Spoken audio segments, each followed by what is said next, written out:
ተከሳሾች ድርጊቱን የፈጸሙት ሊንከባከቧትና ሊጠብቋት የሚገባ የአንደኛ ተከሳሽ ልጅ እና የሁለተኛ ተከሳሽ የእንጀራ ልጅ በመሆኗ በቅርብ ዘመድ የተፈጸመ ወንጀል በመሆኑ በወንጀል ሕግ አንቀጽ 84 1 ሰ መሰረት እንዳለ የቅጣት ማክበጃ ምክንያት ተደርጎ እንዲያዝ።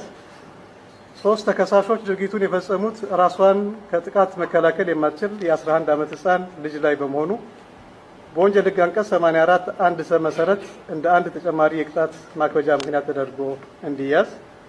የወንጀል ድርጊት አፈጻጸም ባገናዘበ መልኩ አንደኛና ሁለተኛ ተከሳሾች በሞት ቅጣት እንዲቀጡ ፍርድ ቤቱ በወንጀል ሕግ አንቀጽ 117 እና 375 585 590 እና 539 1 ሀ መሰረት በወንጀለኛ መቅጫ ስነ ስርዓት ቁጥር 149 መሰረት የቅጣት ውሳኔ በሙሉ ድምጽ ሰጥቷል። አንደኛ ተከሳሽ ሀና በየነ ገብረ ሕይወት፣ ሁለተኛ ተከሳሽ ብሩክ አለሙ ተሰማ በሞት እንዲቀጡ ተወስኗል።